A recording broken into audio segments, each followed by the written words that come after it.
Hello, I'm Nancy Augustine, Project Manager with the Impact Center at the University of Pittsburgh.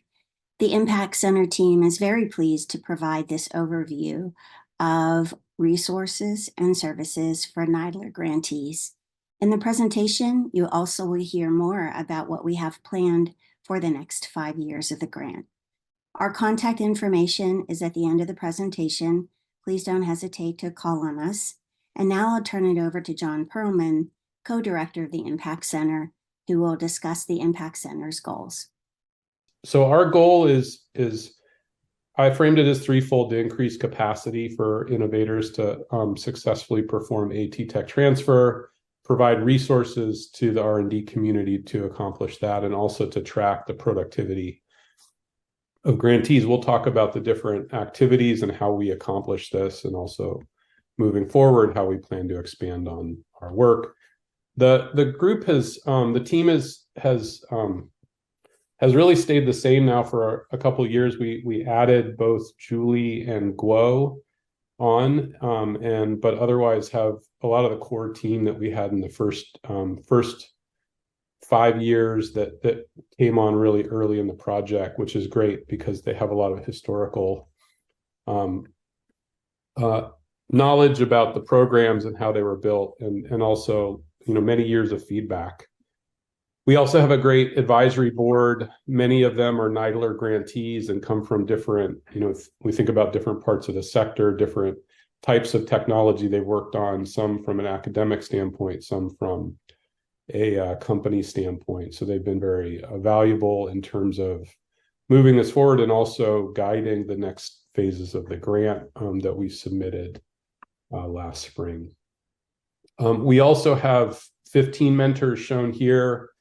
We also have a commitment from 5 additional people. This gives us a really nice cohort to draw from based on their expertise, whether it's on a technology, from the technology perspective, or from the type of market that they've worked in and the types of companies that they've been involved in. So we've grown this group, and it continues to it continues to be really engaged and excited to support the teams, not only through our training programs that we'll talk about later, but also beyond those. We split up our activities into 3 different pillars: research, training, and technical assistance. I'm going to focus on research and then pass it on to Mary, the co-director, to talk about training and technical assistance. In research, we focus on and do a major portion of what we do is monitoring, right? So in terms of searching to identify the productivity of NIDLR grantees in terms of tech transfer, we store that in a database, and this cycle in particular, we're going to develop additional models and investigate that database to try to understand if we can identify the factors that may be, whether they're geographic or team-based or technology-based, that are helping to increase the tech transfer performance, whether that means it's faster to market or they make it further. And so that's one of the areas that we're going to expand on. And I'll have Mary, when she jumps into those different areas of training and technical assistance, talk about how we're expanding those. And on the research side, as I mentioned, monitoring is a primary activity, and we've developed internally the NIDLR Innovation Management System to house that information. That is available. A publicly accessible version of that is available on our website, so anybody can kind of see this. There is a login that provides additional information that we've provided historically to the NIDLR team, and if you don't have it, we'll certainly provide it. This sort of breaks it down to the point where we know, I'll stop it here because this is really the key, is this plot on the right that has the different, R1 research institutions, R2s. The login allows you to look at the actual institutional names, and so we don't want to kind of emphasize that one grantee is doing better than another in terms of tech transfer from a public facing website, but it's available. That level of granularity is available with the login. And I'll talk a little bit about how we've expanded this platform already, that it becomes a lot more useful and interactive. Previously, it was very much a static look at what our website or what our database had in it, and it would be updated as as the data was updated, but it didn't have any filtering or querying. And so that's been a part of our recent accomplishments. The database is filled with assets, related papers that have been published related to technology, patents, product info, and then standards. And we have various strategies to gather that data from public databases. Most of them are automated or semi-automated based on scripts or software that we've written. In terms of what's right now housed in that database, we've investigated the tech transfer outcomes of almost 2,000 grants, and have found over 7,000 artifacts that cross over from publications, patents, and then websites that involve or include product information. That goes back into the 1990s. And so we've looked at the whole data set that we could find from NIDLR. We annually go through this process of doing an online search. We generate an investigator level impact report, and then we request the investigators to provide us feedback. And so I'll give you this is a view of one of those impact reports, which is done for two reasons. First, we want to acknowledge and recognize NIDLR grantees. And so we send this to them in some way just to celebrate what they've done with the NIDLR funding in terms of tech transfer. And then this is sort of the dashboard part of it, but below this includes all the detailed information about the grants and the publications or patents or products that we have found that we believe are linked to that grant.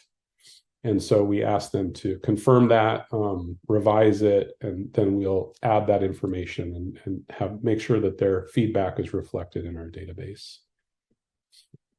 Last year, we went through a process to make sure we were really capturing all the tech-related or commercialization-related products that NIDLR supports. So we initially had just looked at the grants focused on technology for access and function.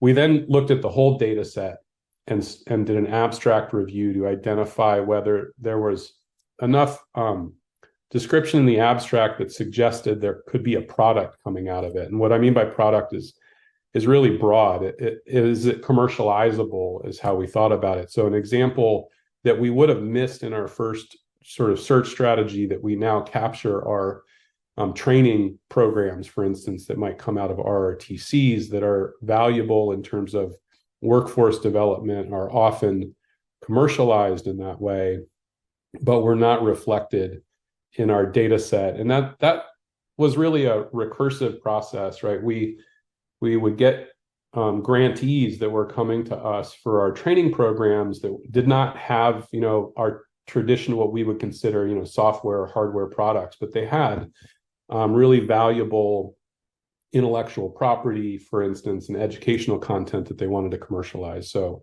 that was one example of how we sort of pivoted our strategy of data collection and analysis in the last year. So the data set now is much more rich. We just recently added some filtering to the data to our website. So this is live now. You can go on the website and break this data down by the type of grant mechanism, whether it's products or patents. So this allows an interactive view so people can really dial in exactly what they're looking for.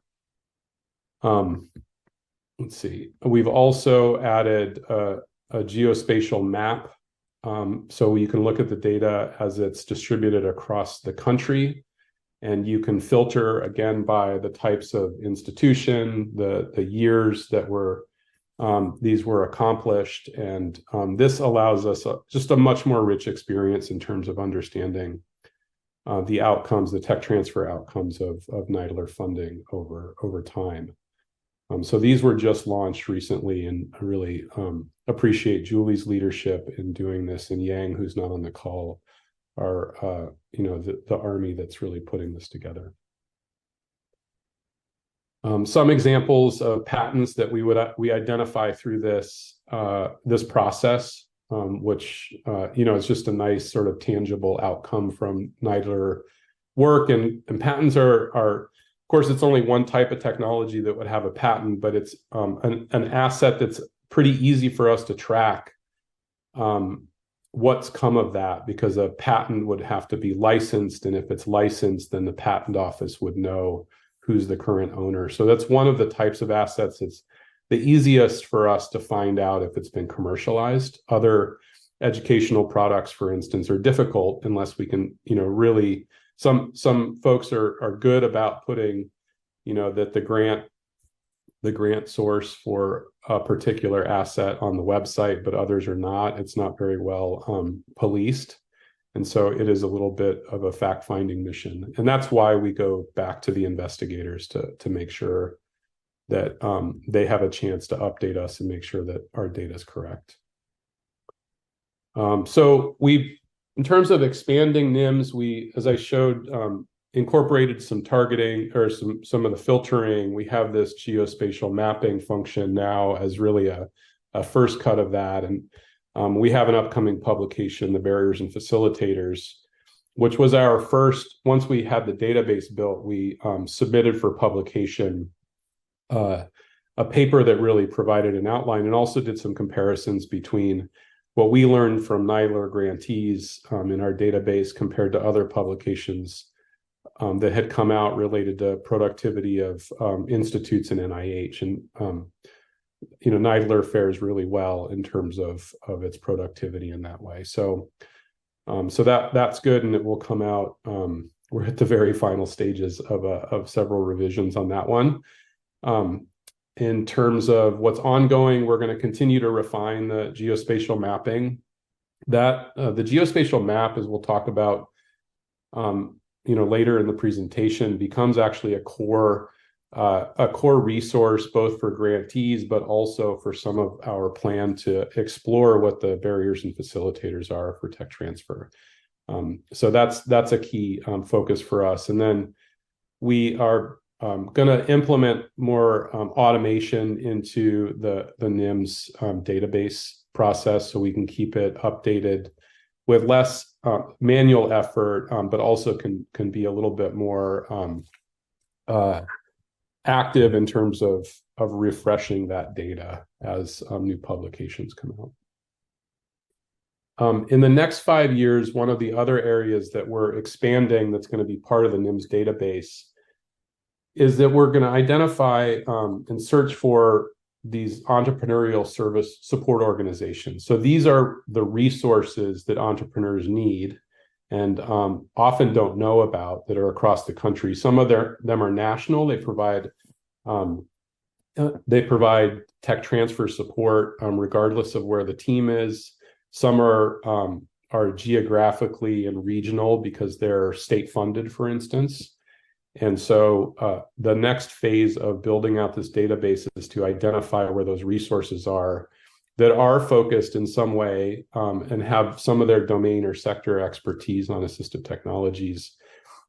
This becomes part of our learning about what might be the facilitator for tech transfer in various regions, because once we know where the teams are and their level of success historically, like we have built in NIMS, we can then identify if there's a high density of these ESOs in their region, which may have been part of the facilitation for them to be to transfer their technology. It also, so that's kind of looking at it through the lens historically of how these can be useful for us. But I think most importantly, they can be useful to the current grantees that are looking for resources. And so it's going to be duly useful for us to identify these. And so we anticipate this is going to be, as I mentioned, very useful for our training programs and our technical assistance programs to make sure that innovators have access to the resources that are available. and are supporting this area of tech transfer and tech innovation. And then it also becomes part of our modeling and data analysis for understanding barriers and facilitators. Speaking of barriers and facilitators, so we published work recently on this. We've talked about this before. Last year, we presented a similar slide that through a series of interviews with NIDILR grantees, we identified several themes and have published on these. And one of these is just that grantees don't feel like they have access to the resources, and of course that is driving a lot of the priorities of the Impact Center. There's a lack of funding. I'm sure this is not the first time you've heard that NIDILR grantees think there's a lack of funding. But I think in particular, the nuance here was related to the tech transfer, the step from the development side of their grant to the transfer side. And, I think some of the unique learnings here are if you developed a widget, if I developed an exoskeleton system and it's a piece of hardware and my grant runs out, I can put that on the shelf and that can collect dust until I get another grant.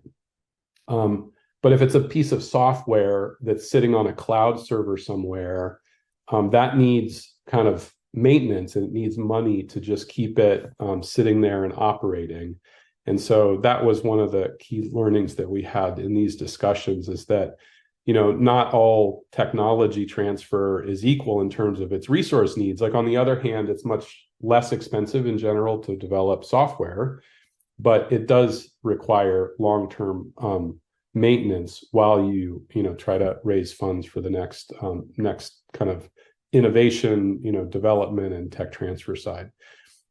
And then the third, which is a bit out of our control, is that there's institutional priorities that drive tech transfer. So, a university may have a priority, and the tech transfer office may only want to consider supporting the tech transfer of something they see a lot of return on investment for.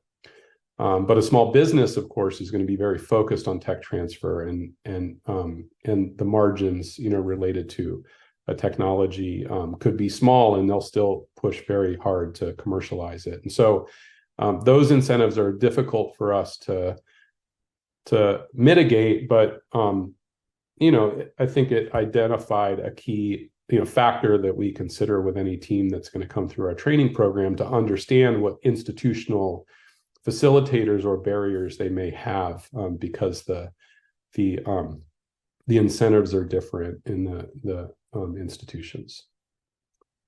In the next 5 years, we'll continue the interviews as we've done in the past. But as I mentioned previously, once we have the entrepreneurial service organization maps, we now have this, again, large database of information about where folks are, their information on the funding that they've received, and the team, and the technology and all the different domains of information we have related currently in NIMS. We'll have layered on top of that information about what resources they have access to, and start to look at whether we can determine factors that have facilitated tech transfer. And so that's part of that next generation of looking through a big data approach at identifying if those resources have in fact helped speed teams to market, or at least moving them down the evolution of the tech transfer cycle. And that is that's the research activities. I wonder, maybe we'll go through, if ever we're happy to do it either way. I can hand it off to Mary to go through the rest of it, and then should we wait for questions at the end? Does that make the most sense? Okay. All right. Thanks, Mary. I'm going to pass it off to you for the rest of the slide deck. Thank you. And of course, if you have any kind of burning questions or you don't want to lose the train of thought, please feel free to drop it in the chat as well. Pleased to present our training activities. This is a very fun side of the work where we get to learn about the state of the art kind of on the daily, and have such an awesome team. Our team of mentors help us to develop content. Our internal team helps to facilitate the training and mentor trainees. So Michelle is kind of the quarterback of the initiative, which is wonderful and keeps us moving forward. Nancy and Julie and others have helped to mentor teams along the way. So this is a true collaboration that's a lot of fun and truly driven by the research as well. So what we're learning in NIMS about trends and needs, we're able to feed right into the training intervention itself. So I think we could jump ahead, John, a couple of slides.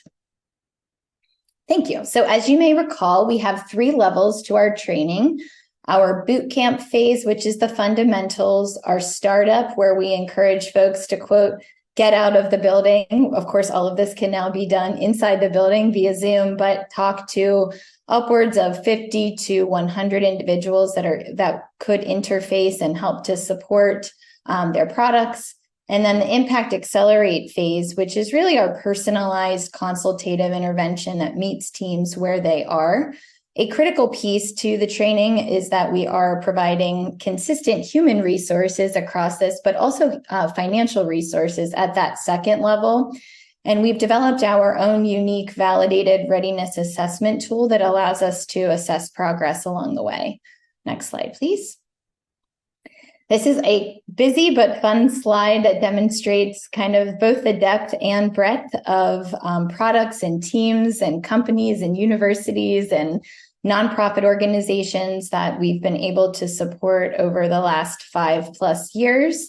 Really pleased that we've been able to support organizations that are represented by funding mechanisms, primarily NIDLR funded, but there were some additional funding sources, over 6 funding sources, as John mentioned, all of the different areas of assistive technology, both software and hardware. So a lot of diversity is represented across the teams and their products. Next slide.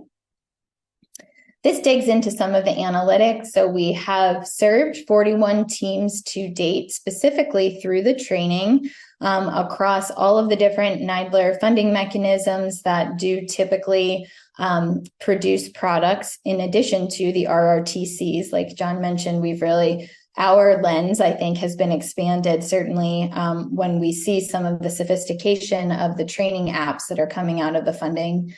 A lot of highlights we're able to boast. I think, going from the ground up here, I think the minimum outcome that we would expect would be that we're able to cultivate these really meaningful relationships between the teams and their mentors.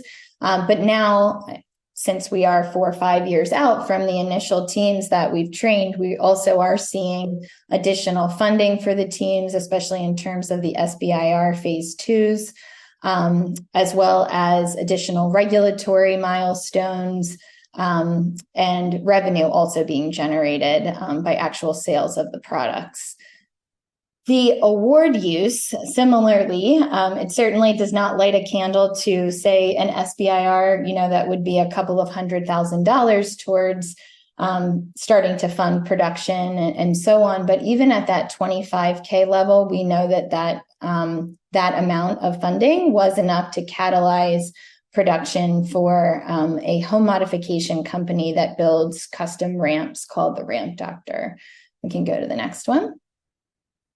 So here's a subset of logos from companies and organizations that we've been able to support that were represented in that kind of middle pillar there of our highlights, and specifically would like to call out Creatability here, Ari, and Springware. So Creatability is Stephen Sutter's company. We have worked with Stephen and kind of trained him and his team through, I think, 2 to 3 different engagements. Their most recent product, My Skills app, was supported by a NIDLR phase 2 SBIR. It's a mobile and a cloud-based tool for individuals with intellectual disabilities to practice skills with an avatar. We also were able to feature Stephen's story in our podcast. So we're able to kind of interweave the different impact elements that, yes, we've got our training interventions that serve as these umbrellas and really kind of formal intervention to walk them through the most critical pieces. But every time we're able to produce kind of a different case study, we're able to feed that back in, and it serves as a model for technical assistance. So we'll make sure that you have that link to that specific episode in particular, since it does highlight one of our trainees. ARI is an automatically reusable catheter system. They have also received additional funding. They participated in an international demo day that was produced by the Remarkable organization. And they were also the company that received the milestone through the Food and Drug Administration called a Safer Technology designation that will help to accelerate getting the product out to market faster. And Springware comes to us from an RERC. They're the patient-centered home-based technologies for individuals with neurologic injury, RERC. They rolled out a minority and woman-owned business, received SBIR Phase 1 funding, and have continued to engage with us and mentor. So those are just a few case studies to highlight some of the accomplishments from training. Next slide. Thank you. So we've been able to add some elements, just like the research processes. It's been very iterative, where we, of course, have gotten feedback from each of the training cohorts, and then we're able to kind of fuel it back into the system. So the items here that are denoted with an asterisk were items actually that also help to inform our next 5 years as well. So we were able to validate our tech transfer readiness assessment tool, integrate that into a multi-point evaluation so we understand at what juncture we are having impact, and able to kind of hone in on the individual aspects to provide more customized support to the different teams. We started the intervention with a more modest number, I think 4 teams in our initial cohort. We've been able to really refine the model of the training where everyone gets the same kind of intensity of experience, but we're able to support 12 teams. So just expanding our impact, pun intended, I suppose. At the startup level, different types of pitches and strategic plans. So this also has driven what we will need to kind of continue to add and refine in our next 5 years to help us get to what we believe will be the driver for more consistent funding for teams. Go to the next slide. Impact Accelerate, as I mentioned, is our personalized, kind of customizable intervention that is consultative in nature. We've been able to support 6 teams so far through this mechanism. We will continue to weave Accelerate into more of the formal training pathway in our next 5 years. They've been able to work on comprehensive market analysis, as well as more guided customer discovery. So we're able to provide more customized support to introduce them to the networks where they need to be engaging, and additional assessment of their customers as well. Go on to the next one, please. Thank you. For the next 5 years, we're going to be focusing, although there's 4 rows here, really focusing on kind of 2 key areas that are going to drive towards 2 key outcomes. The first one is more formal customer engagement. So we're fortunate to be able to leverage the support of an additional RERC that already had planned to build out a registry for technology-specific applications. There's some overlap with that scope of work with our registry as well, where we aim to enroll more than 500 users, caregivers, and providers. The provider landscape would include OTs and PTs and speech language pathologists, rehabilitation counselors, making sure we kind of understand from the different provider angles. And we'll help to facilitate efficient access to the registry to support our training and our technical assistance, with the goal of increased customer feedback for the grantees. We're going to weave this component into bootcamp and startup, which certainly holds us accountable to make sure that the registry really functions well, but allow that to be another value add for engaging with us formally through our training interventions. Again, I've asterisked some key highlights over the next 5 years that we'd really like to focus on. So this idea of coaching, and in part, these asterisks also build off of each other. So we know, for example, that we need really focused feedback through these focus groups, as well as coaching and strategic plans to really prepare the teams for a demo day. So the carrot at the long end of the pathway that will require a lot of commitment from the teams is this promise of a demo day that we plan to launch with different organizations in the space. And all of this is geared towards increasing both the readiness and the capacity of the NIDLR grantees to transfer products to the market successfully. Next slide, please. So over the next 5 years, we're really privileged to work with some additional mentors and collaborators with the goal of enhancing resources for the grantees. So we focused on the venture community, both in terms of accelerators, but those also that have some deeper networks and ties to the investor community specifically, as well as policy. So we've got a collaboration that's budding with the National Coalition for Assistive and Rehab Technology that represents hundreds of companies in the space that does a lot of advocacy that could help work from that kind of sustainability and reimbursement angle as well. And with every logo that is represented here, their circles of influence as well comes with, in the tens to hundreds of additional mentors that can provide that tailored support depending on the type of technology. The Tech Transfer Readiness Assessment Tool is the tool that we validated that I've mentioned along the way. We can move on to the next slide.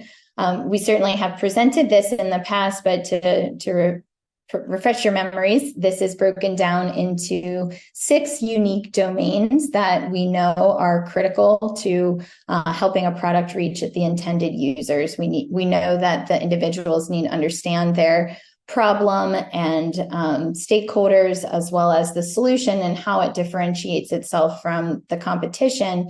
But we also provide some emphasis here on the team composition. So we make sure that the mentor is right, that they've considered what providers need to be on the team, and also what is going to ultimately make their product sustainable. And so we have them complete this before the training, in the middle of the training, and at the end of the training, so that we're able to make sure that the teams are kind of equally progressing along the way. Go to the next slide, please. And what this has done has helped us from a quantitative side see that boot camp certainly does, that's our first level, help us to increase technology transfer readiness across the majority of the domains. We did not see a change in the domain of problem or team, in part because I think we're providing a lot of help even leading up to the training to help them make sure that they are kind of solving the right problem and have the right team in place, including a really specific mentor that can provide them the right kind of advice and network. Next slide. And then similarly, we look at this overall, including post-startup as well, and we're able to see that both phases uniquely assist the trainees. So in providing that fundamental skill set at the first level, they're able to hit the ground running at the second level and engage in customer feedback and discovery in the right way to make the gains kind of uniformly. Over the next 5 years, we will be expanding our use of the tool. So we will be expanding the tool with demographic information as well as characteristics about the product as well. We will continue to publish on the success of the training interventions and also look for improved collaboration with agencies that are leading other tech transfer training programs. So we've started to talk about this with VentureWell that provides all the training for the National Science Foundation. The National Science Foundation also has these iCore hubs that are regional in nature, and we're working on a pilot with our Northeast regional hub that we hope can be expanded nationally. And the goal of this is to improve the tech transfer readiness of both the NIDLR products and those supported by other agencies. We can move on to the next one. Part and parcel to why we feel that these characteristics are really important to collect are we want to make sure that as we train teams, they are uniformly making gains. The literature suggests that if you are part of an underrepresented group, you are producing at least less innovation outputs. And we want to try to influence this, at least related to rehabilitation technology, in providing tailored support where we need it. We also hope that by increasing the uptake of this tool, we'll be able to have this expanded data set that goes beyond rehabilitation and assistive technology that can be used in a comparative nature, but also just help to contribute additionally to the literature around technology readiness as a whole. In terms of our technical assistance, we can move into this. We have already tripled our technical assistance really from what our yearly average was to date, and we're not at the end of the year yet. So we averaged previously somewhere around 10 or so TA requests per year. We're already at 32 for this year. Common requests include letters of support, review of proposals. Of course, we engage in the tech transfer planning meeting with you all, and the individual meetings to prepare the teams for that meeting as well. We provide a lot of information about licensing opportunities and also our training program. We use our technical assistants to help recruit as well, as we feel that training is just a kind of a longer, more sustained and intense technical assistance mechanism. Can move on to the next one. The Impact website is a keeper, of course, of all of our information. We track the analytics based on page, so we have a general understanding of where the website users or visitors are landing when they come to us, and how we can better support them in terms of kind of number of hits and season. Certainly when we're recruiting for our training programs, we seem to see those numbers go up. It can help drive some of our decisions and make sure our website is useful. Go to the next one. Over the next 5 years, we plan to expand our technical assistance in several areas. We are already frequent Slack users. We know from talking with our trainees, they are as well. So we're going to be developing a community of practice so that the teams can continue to engage and learn from each other after their individual cohort has completed their training level. We will offer this focus group support through our trainings, but also to others that come to us with a technical assistance request. We are building out a technical assistance network with the RERCs. We've already been able to pilot this approach. We were approached by a team that was highlighted in the RESNA design competition that had an AAC device. We were able to meet with them initially and then pull in the RERC on AAC to provide additional specific advice and link them to their network as well. We also will be routinely following up. So we'll have a system in place of contacting 4 weeks post to ensure that their needs have been met and provide additional assistance as needed. We'll go to the next one. In terms of our dissemination, this is sort of just a state of where we are at the moment. We've engaged in the thousands at this point through our website, our social media, our newsletter. We have an active presence. We are participating on average in 3 to 4 conferences per year. Our podcast has reached now over 1,000 listeners or downloaders, I guess, across 23 episodes. We are at this point producing about 4 to 6 podcast episodes per year, sometimes with a bonus episode or 2, based on what's happening in the space.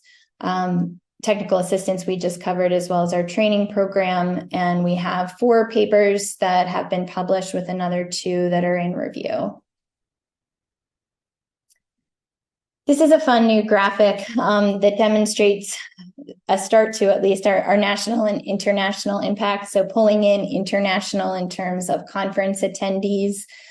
This is the start too. I think we know that innovation is often regionally driven. So there are obviously some regions of the US that just organically are reaching out to us more, but could give us a pulse of where we could perhaps do some additional marketing and promotion to expand our technical assistance. Go to our next slide. In terms of our international reach, we are represented across all continents. And our podcast as well, we monitor these analytics. We are now up to 37 countries as well. So the products that are developed for a domestic audience do seem to have some impact internationally, and of course could be another area that would be worth expanding in the future. Go to the next one, please. And over the next 5 years, our enhanced dissemination is centered around, we're kind of practicing what we preach here with human-centered design and our own customer map to understand how and how much and what exactly we should be trying to disseminate to whom, so that we have these tailored products going to the most relevant audiences. Go to the next slide. And then in terms of our diversity, equity, and inclusion activities, as we mentioned, we have a goal to collect, again, uniformly. Of course, we've always done this for our training, but especially related to tech transfer readiness, additional demographic data to understand who is being served and how. Our goal is to provide evidence-based focus support for trainees that come from underrepresented groups. Again, that's fueled by our own research of better understanding needs. We believe that there's an opportunity to seek additional funding here in terms of training grants, for example, to build off of this work. And we're leveraging internal funding that we have here at Pitt to understand and promote ecosystem diversity. We've started this in the Pittsburgh area, but we'll be expanding this, as John mentioned, nationally through our entrepreneurial ecosystem map as well. So we kind of understand who participates and how to better support them. Thank you so much. Here is how to get in touch with us. You already know all of that, and we're happy to take questions.